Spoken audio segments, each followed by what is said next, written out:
Hello from the absolutely stunning Dingle Peninsula here in Southwest Ireland. It's supposed to be stunning. Okay, this is some of the most stunning driving I've ever done.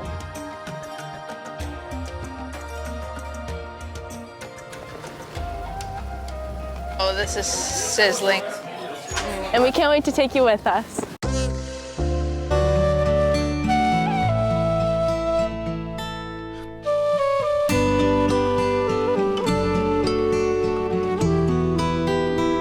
Good morning from the sleepy town of Cahersiveen, or that's how I think you say it. Couldn't find the pronunciation anywhere. Shall we go grab some coffee?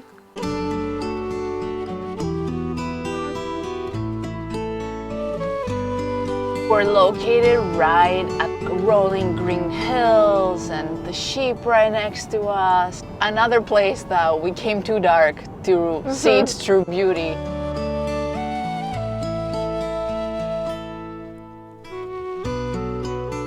Coming here in the dark, what we noticed on the way, well, Olivia noticed the Kerry International Dark Sky Reserve. Place where they really protect the darkness and try and keep away light pollution, so you can see. Which felt very, very dark. We looked around and it was just like pitch black, everything. And you couldn't really see the stars though because, oh yeah, it's for stargazing. The coolest thing about this though is that this is the first gold tier reserve in the Northern Hemisphere. That's pretty big. Yeah, and one of only 4 gold tier reserves of dark sky on Earth. Whoa. So it's one of 4. They have like events too. Now we're parked outside the Lazy Cat Cafe and we're across of this really, really big church that I did read something about, and I will tell you after we have some coffee.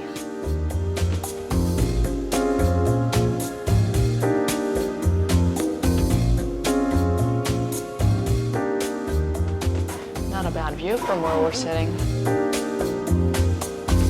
Another breakfast, another scone. I'm very happy about that. Oh my god, it's so good. It's so fresh. It's like warm. You can tell they just took it out of the oven. It's a nice thing to have like a little family-run place. A little boy bringing us a coffee.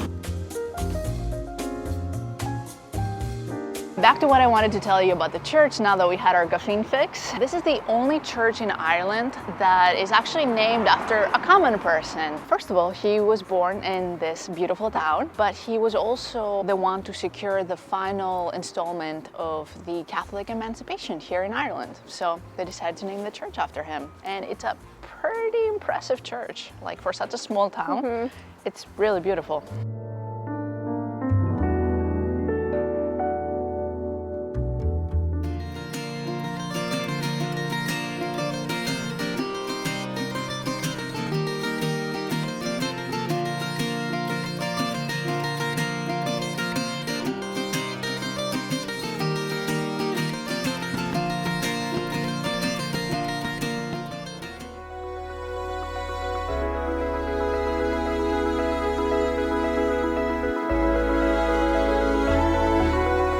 Our first stop on our beautiful, beautiful road trip on the Dingle Peninsula on our way to Slea Drive is here at the beautiful Inch Beach.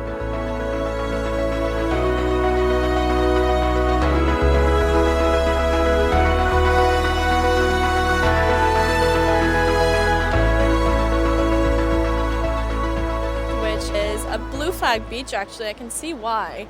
It's just a long stretching dune beach with a lot of surfers, which is so cool to see. It must be a popular spot with surfers.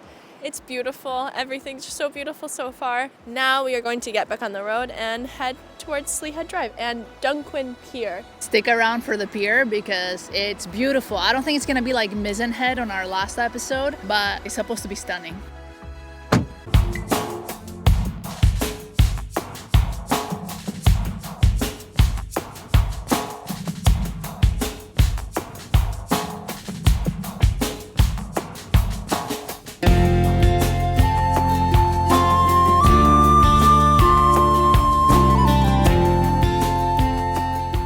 So we are just starting our, hey Olivia, are you liking your salmon pate?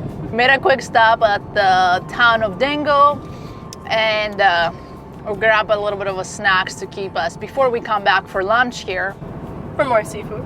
Dingle did have quite a few tourists, but it's not the hecticness we experienced yesterday in Killarney. Yeah. Wow. Like, if you don't like tourist destinations, probably avoid Killarney. Go to the national park, but Yeah. don't go to the town.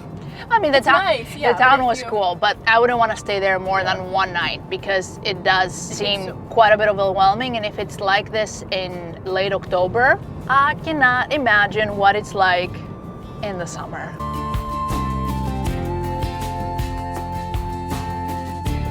So right at the town of Dingle is where we started our Slea Head Drive. Slea Head Drive is a rival of the Ring of Kerry, but I think it's supposed to be less popular, so we'll see. A little thing based on what we're experiencing so far, if you want to avoid all the tourists, West Cork was almost empty of tourists.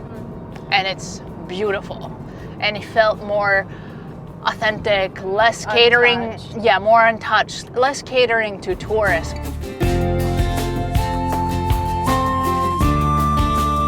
Oh my God, look how tight this road is. If there's a bus or a truck, I'm not very hopeful we will squeeze through because the bus is definitely gonna take over our lane. Hopefully it doesn't rain when we're in Dunquin Pier because I wanna fly the drone and it just like, it looks stunning. So cross your fingers for us.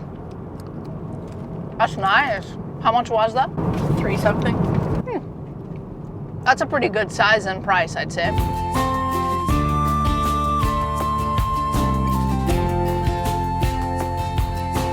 Okay, I'm not gonna be looking at the camera because this road is very, very tricky. But as you can see on my right, we have a lot of rocks that, especially at some parts, that it just looks like it's ready to fall. Oh my God, get this view.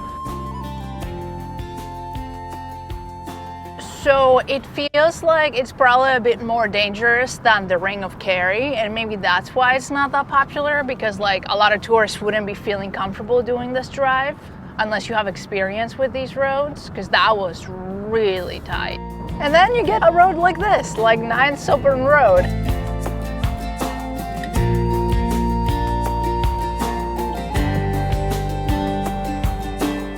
And of course, right when we get to our destination, it's starting to pour. I don't think it's gonna last, so we're gonna wait it out a little bit. A few moments later. Okay, so Olivia for the past few days has been telling me about this island that was in one of the latest Star Wars movies. I think there's 2 different islands, but this one is called Scalig Michael, and it has an ancient monastery at the top.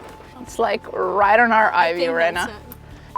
Well, within our eye view are the Blasket Islands, a group of now uninhabited islands that are renowned for the Irish writers who preserved traditional Irish tales. So, just a peninsula away lies Scalig Michael.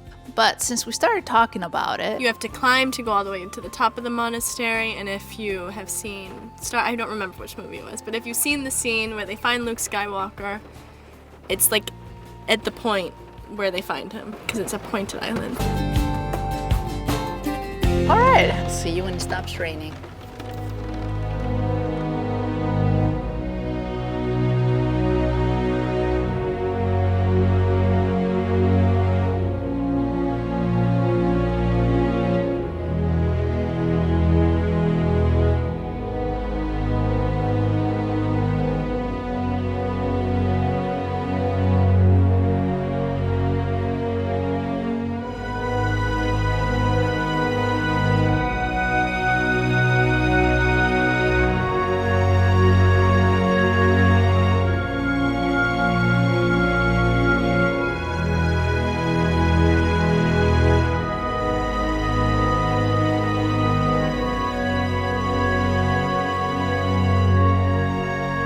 The pier here was actually a lifeline for the people living on the island for quite a long time. It was their source for everything. And up until the 50s, I think in 1953, the last family was evacuated because the wintry conditions were becoming a lot worse, and especially the older population wasn't able to access the care that they needed if there was an emergency. Sometimes the island would be cut off from the mainland for months. And something else that's really cool that I learned here at the pier is that the Dingle Peninsula is actually part of the Gaeltacht, I think I'm saying it correct, from the island. There were a lot of Irish poets and writers who wrote about their life there in the original Irish language, which is really cool, and I love reading about and learning about the cultural aspects that connect us, even just like such a beautiful random location. It's really cool, and I also didn't notice until like Olivia pointed out that people used to live on this island. There's a few houses over there or structures. I wonder if there's any Airbnbs. That would be such a cool experience to go to that island. And they do tours.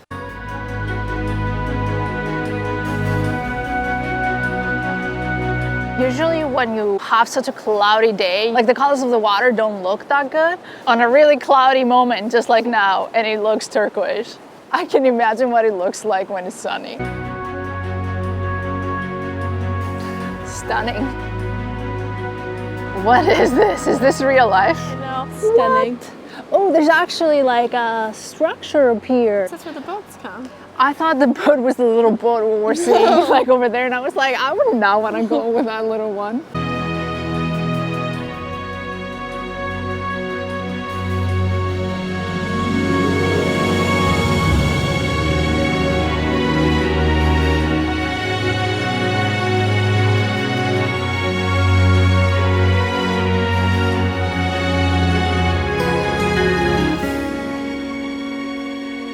I don't know if it's visible on the camera, but it goes to show how harsh the weather conditions are right on the edge. This hut right here, it leans backwards, and it's probably from the wind, and you can see why they have tied ropes to rocks to keep it down.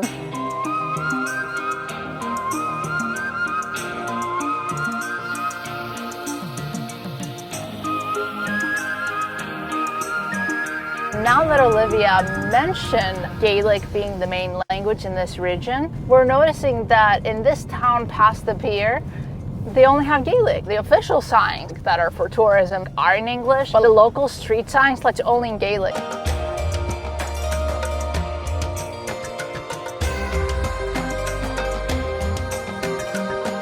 So we're caught by surprise. We're already in Dingle. So Slea Drive is not that long. Apparently it's about an hour long if you don't make any stops. Highly, highly recommend. About to go through Conor Pass in about 11 minutes. My question for you is Slea Head Drive or Ring of Kerry? They have different landscape. As with Ring of Kerry, you're really, really high up and you're getting some amazing views from the top. But then you have Slea Head Drive and you're driving right by the coast and you're getting like dramatic coast views. I think it's personal preference. My personal preference is Slea Head because it's also less touristy and like, I'm really drawn to the sea, so the dramatic cliffside and all that, it's just, yeah, like, What about you? I'm going to echo the same feelings as you, that I prefer the sea and those really, really dramatic, striking views, like right on the edge. That's what I was really looking forward to. And although the Ring of Kerry was really beautiful, it's a scenery where the scenery at the Ring of Kerry wasn't what we were actually expecting, so it was an amazing surprise. So I have a feeling, just because pass usually comes with a bit of stunning but like a little bit dangerous, I have a feeling it's gonna be a bit scary to pass through it. We just saw a warning sign. No vehicles above 2 tons are allowed on this road. Sounds similar to the Bela Kebab. Yeah, it says road impossible to drive in severe weather. Turn back now. The geological formations here are quite a bit different. Like you have a lot of jagged rocks that form part of the mountain or just like the side of what we're passing right now. Has been shaped through the Ice Age. There was a glacier over here, and as the ice started melting about 14,000 years ago, it left behind this jagged terrain we see now, which is so cool. I just gotta say, this is some of the most stunning driving I've ever done. Okay, we have arrived at Conor Pass. I didn't realize it was gonna be a viewpoint. I thought it was like a section of the road. Too. Wait till you see this. Cue the drone shots.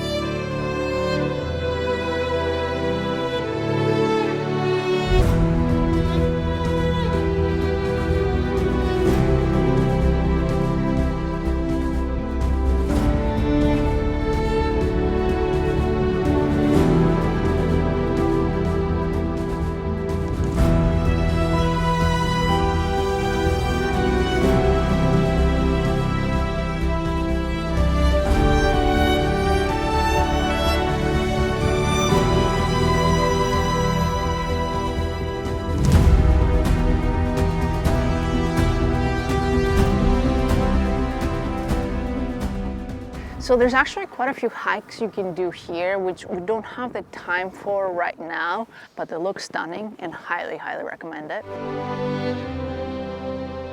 Ireland's ice from the last ice age started melting about 12,000 years ago. First of all, did you know there's a great Irish elk, and it's the biggest elk that has ever existed in history? Part of the animals we find here in Ireland today and the extinct great elk were able to come from the UK through a land passage that was created. Some of the very, very early inhabitants here in Ireland were able to make their way through those passages. I thought that was really, really cool. Stuff like that really fascinates me because it's like so many things that, how did this happen? And then you go back 10,000 years ago, 20,000 years ago, a million years ago, if you're talking about geological formations and all that, and you're able to connect the dots by knowing those things.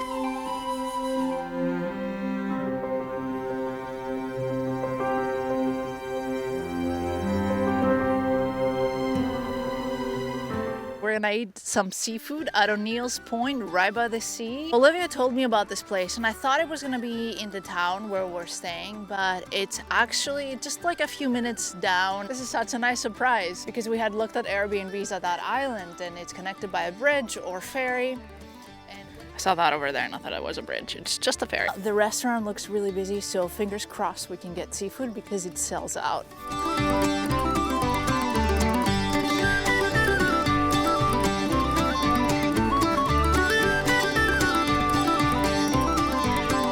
There's a bit of a wait, about 40 minutes, but it's a really, really cozy atmosphere. It's supposed to be amazing. So we're staying at an Irish coffee. If you don't know what it is, it's pretty much coffee, whiskey, cream on top. It's like foam cream, but it's cold. And then